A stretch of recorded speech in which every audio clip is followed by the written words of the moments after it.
Bonjour Jean-René Berthélémy. Bonjour. La Fondation Saint-Charles gère aujourd'hui 8 établissements de retraite et 3 centres de soins sur le département de Meurthe-et-Moselle, principalement à Nancy. En tout, vous avez près de 900 places dans vos EHPAD, tout confondu, hein. Ensemble, on va revenir forcément sur l'actualité. Cette semaine, un livre sur les conditions de vie des pensionnaires des maisons de retraite du groupe Orpea est paru, Les Fossoyeurs. Il révèle nombre de maltraitances et accuse le directeur de faire du profit plutôt que du soin. À la Fondation Saint-Charles, quel regard vous posez sur ces accusations envers ce groupe? Moi, par définition, je ne travaille pas pour le groupe Orpea, donc je ne peux pas répondre à sa place.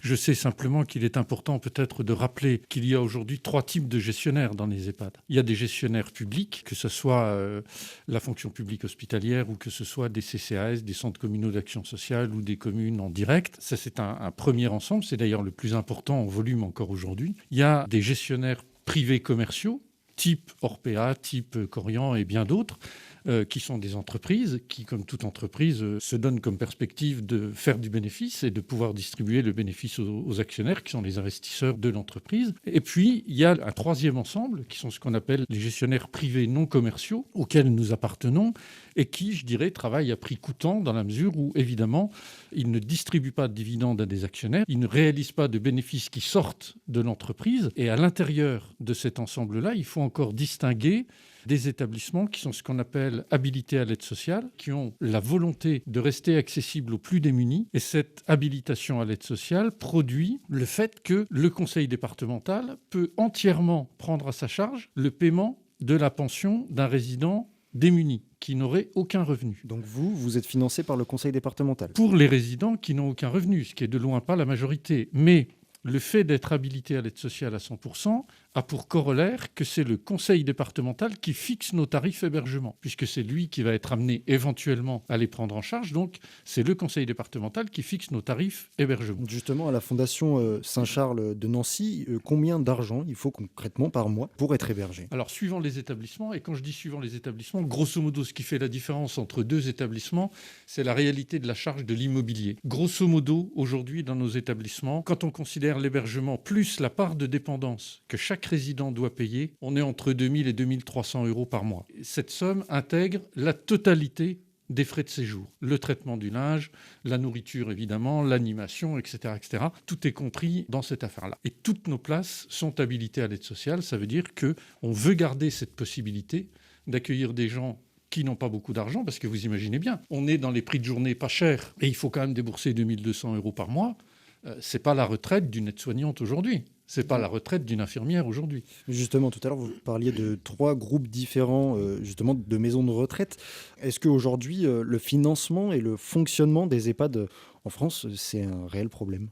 Ah bah bien sûr. Si je vous dis par exemple que dans nos EHPAD aujourd'hui, grosso modo, les résidents payent entre 50 et 60% de la charge totale. Le conseil départemental, au travers de la dépendance, finance 10-15%. Et le reste, ça va être la dotation de soins qui nous est versée par l'Agence régionale de santé sur des crédits de sécurité sociale. Tout ça mis l'un au bout de l'autre, dans nos établissements, on a à peu près entre 120 et 130 euros par jour, quand tout va bien, pour tout assurer auprès d'un résident. Quand je dis tout assurer, c'est le logement, la nourriture, le chauffage, l'électricité, etc., les soins infirmiers et aides-soignants, l'animation, les charges administratives. Voilà. Regardez ce qu'on fait avec 120 et 130 euros dans un hôtel, regardez ce qu'on fait. Voilà. Et ça, c'est la réalité aujourd'hui de nos EHPAD habilités à 100% à l'aide sociale. Justement, c'est difficile de gérer les finances aujourd'hui dans un EHPAD pour justement un directeur général comme vous? C'est extrêmement tendu, d'autant plus que les besoins des résidents augmentent plus vite que nos ressources. Les résidents arrivent en EHPAD aujourd'hui à 86, 87, 88 ans, dans un état général beaucoup plus dégradé qu'il y a encore 7 ou 8 ans, ce qui fait que la durée moyenne de séjour des résidents dans nos établissements diminue et diminue relativement vite. Quand je suis arrivé dans les EHPAD dont on parle, la durée moyenne de séjour d'un résident était d'environ 4 ans. Aujourd'hui, on est quasiment à 2 ans et demi. Et ça se comprend très aisément. D'abord, les gens veulent rester chez eux le plus longtemps possible. Très bien. Et on a fait d'énormes progrès pour aménager leur domicile, pour aménager des aides à domicile, pour aménager la possibilité de rester à son domicile. Autrement dit, quand on entre en EHPAD aujourd'hui, c'est parce qu'on ne peut vraiment plus faire autrement. Et ça, ces besoins-là des résidents augmentent plus vite que nos ressources. C'est bien ça notre problème. Mais justement, dans le livre Les Fossoyeurs, pour y revenir sur le groupe Orpea, l'auteur interroge des soignants, des aides-soignants, qui estiment ne pas pouvoir bien soigner les pensionnaires, car rationnés en moyens. Est-ce que ça se passe comme ça aussi dans vos établissements, ou pas du tout, justement, vous Alors, essayez de faire le mieux dépend, possible? Tout dépend de ce qu'on appelle rationner. Nous, aujourd'hui, on préfère faire du déficit que de la maltraitance. Pour autant, on ne peut pas faire impunément du déficit pendant 10 ans. Ça veut dire que, tout en étant non commercial, on a toutes les contraintes d'une entreprise privée.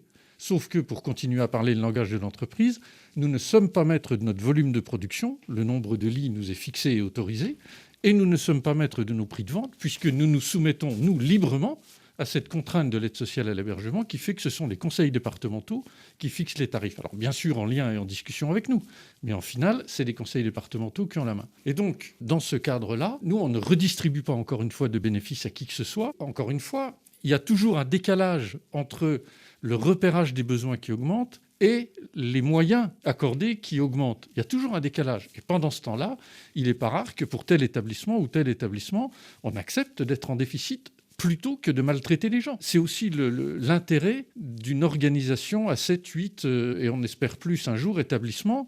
Ça permet finalement aux établissements qui sont plus à l'aise d'aider ceux qui le sont moins parce que la population qu'ils accueillent est plus dégradée, plus compliquée, plus difficile.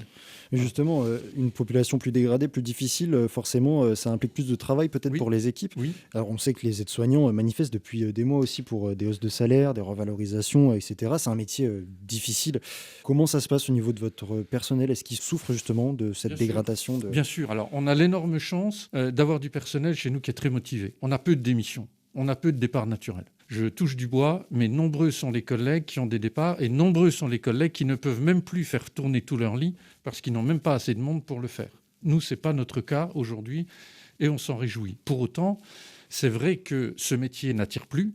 C'est quand même un signe qui ne trompe pas. Et ce métier, particulièrement en EHPAD, est un métier difficile. Aujourd'hui, entre, on va dire, 7 h le matin et 20 h, 20 h 30 le soir, on a grosso modo, physiquement présent, une aide-soignante pour 10 résidents. Ça veut dire qu'il y a 9 résidents qui peuvent en avoir besoin. Elle n'est pas dispo tout de suite. Bien sûr. Parce qu'elle est auprès du 10e. De là à dire qu'il faut rationner les protections incontinence, qu'il faut rationner les biscottes le matin, qu'il faut rationner je ne sais pas quoi, c'est vraiment pas le genre de la maison. Mais comment on fait justement pour vivre en déficit alors ? Eh ben, on essaye que ça ne dure pas trop longtemps, on essaye d'être convaincant avec les pouvoirs publics, on essaye d'optimiser nos organisations de travail, on essaie d'optimiser les achats et on fait des pressions énormes sur les fournisseurs aujourd'hui. C'est clair que quand on négocie, alors pardon, je vais être trivial, mais quand on négocie un marché sur les protections incontinence pour 850 résidents, c'est plus facile que pour 50. Oui. Et les mêmes protections, on ne les achète pas au même prix. Quand on discute avec une grosse société de restauration qui nous approvisionne en produits alimentaires, quand on raisonne sur 850 lits, c'est pareil. Et on essaye de faire des arbitrages. Aujourd'hui, on s'est lancé dans un contrat de performance énergétique pour pouvoir faire des économies sur nos consommations de gaz et d'électricité.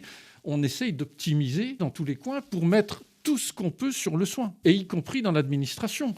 On a aujourd'hui des systèmes d'information, des logiciels qui nous permettent d'économiser du temps humain sur la gestion. Et évidemment, ce temps humain, on le redéploie quand il est disponible sur les soins, parce que c'est ça notre priorité aujourd'hui. Justement, en parlant de soins, est-ce qu'il y a des contrôles, des évaluations régulières dans vos établissements au niveau sanitaire?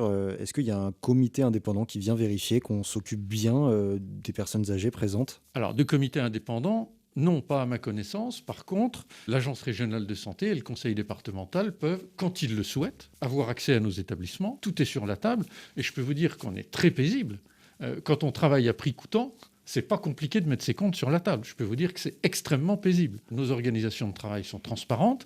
D'ailleurs, on a des élus du personnel qui y veillent, et c'est tout à fait normal. On a des représentants syndicaux qui y veillent, et c'est bien normal. Mais pour rester sur votre question, oui, l'ARS et le conseil départemental peuvent, quand ils veulent, contrôler le bon fonctionnement d'un établissement. Ou en tout cas, c'est ça peut-être la difficulté, c'est qu'en fait, on contrôle moins la qualité au sens où on l'entendrait que la conformité à des normes.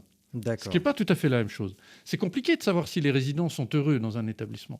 Et il n'y a pas d'ABAC. Il n'y a pas de référentiel pour mesurer le fait que les résidents sont heureux ou pas. Et dernier point qui est aussi extrêmement important, le fait d'être non commercial Et le fait d'être en plus habilité à l'aide sociale nous permet une grande transparence avec les familles. Les familles savent de quoi c'est fait le prix de journée. Il n'y a pas une petite ligne qui est cachée, dividende aux actionnaires. Tout est sur la table. Et quand on augmente un prix de journée, on est capable de dire pourquoi. Parce que justement les fournisseurs Parce augmentent leur prix. qu'on a dû reconstruire un bâtiment qui n'était plus aux normes, D'accord. parce qu'il a fallu réinvestir beaucoup d'argent. Ça a été le cas avec Saint-Sauveur, par exemple, ces dernières années. Le prix de journée a augmenté rapidement. Moi, j'ai fait 3 réunions d'information avec les familles qui le souhaitaient. On a totalement décomposé le prix de journée. Ils savent quelle est la part pour le personnel, quelle est la part de l'alimentation, quelle est la part du chauffage, de l'électricité. Et cette transparence-là facilite grandement les relations. Comment ça se passe, pour revenir sur le niveau santé dans les EHPAD, au niveau de la santé des pensionnaires? Est-ce que des médecins viennent tous les jours ou sont présents dans le parcours médical des résidents? Alors, dans un notamment la EHPAD, Fondation Saint-Charles de dans un Nancy. EHPAD aujourd'hui, comme les nôtres et comme la majorité des EHPAD en France, sauf les EHPAD hospitaliers évidemment, les médecins sont les médecins traitants des résidents comme si les résidents étaient à leur domicile. Ce qui est souvent compliqué à coordonner. On a des établissements qui ont 130 lits dans lesquels on va pouvoir trouver 40 ou 50 médecins libéraux différents. Parce que les résidents ont chacun leur médecin traitant. Et donc, les médecins traitants prennent en charge les résidents comme s'ils étaient à la maison. Le pilotage des soins, la veille permanente sur les soins, ce sont les infirmières et les aides-soignantes de nos établissements, avec un appui extrêmement important de ce qu'on appelle des médecins coordonnateurs, qui ne sont pas des médecins qui soignent, mais qui sont des médecins chargés de valider la bonne organisation des soins et qui sont salariés de l'établissement. À temps partiel, je vous rassure. Ça serait trop beau qu'on en ait à temps plein. Ce sont des médecins spécialistes en gériatrie et qui sont chargés de valider, d'accompagner la bonne organisation des soins dans les établissements. C'est vous qui les payez? Oui, D'accord. sur des crédits ARS. Et donc c'est toujours sur les aides de l'État. Tout à fait. Dernière question pour vous, Jean-René Berthélémy, directeur général de la Fondation Saint-Charles de Nancy. Est-ce que vous inquiétez de la réputation aujourd'hui des EHPAD, des maisons de retraite en France après le scandale Orpea? Est-ce que vous craignez des répercussions dans vos établissements? Mais il y a bien longtemps qu'on s'en inquiète. On n'a pas attendu cette énième dénonciation de ce qui se passe dans les EHPAD pour s'en inquiéter. Rappelez-vous l'année dernière ou en 2020, au cœur de la crise, de la première vague de crise Covid, on parlait de l'hôpital pour dénoncer les conditions de travail, les difficultés et le dévouement des salariés. On parlait des EHPAD pour compter les morts. Et c'est clair qu'on a assisté à ce qu'on a appelé d'ailleurs à l'époque un EHPAD bashing qui n'a pas aidé les personnels à se sentir reconnus dans leur métier. Parce que être reconnu dans son métier, je vous assure que ce n'est pas que du salaire. La frustration des aides-soignantes aujourd'hui de ne pas pouvoir accompagner comme elles le souhaiteraient, comme elles pourraient le faire parce qu'elles n'en ont pas le temps. Cette frustration-là, elle est au moins aussi importante que le salaire. Ça veut dire qu'il nous manque aussi de l'effectif. Il nous manque des ressources pour non pas seulement augmenter le salaire individuel, mais pour augmenter le volume de personnel disponible pour les résidents. L'inquiétude, elle a des années. L'inquiétude, elle ne date pas de la crise Covid. Ça fait des années qu'il y a un décrochage entre les besoins des résidents et l'évolution des moyens dont on dispose. Ça fait des années qu'il y a des normes pas forcément toujours utiles qui viennent planter une partie de nos ressources. Et c'est pas d'hier que les EHPAD sont mis en question. J'allais presque dire, malheureusement, on a l'habitude. C'est un épisode de plus. Merci Jean-René Berthélémy, directeur général de la Fondation Saint-Charles à Nancy, et donc de 8 EHPAD à Nancy, d'être venu dans Midi-Lorraine. Merci, et je peux vous dire aussi, pour terminer, qu'on aime bien aussi partager nos préoccupations quand ça va bien et quand il n'y a pas une sortie d'ouvrage dans la presse qui nous oblige à intervenir à ce moment-là. Merci en tout cas On de nous vous avoir réinvitera écoutés. alors. Bonne journée à tous.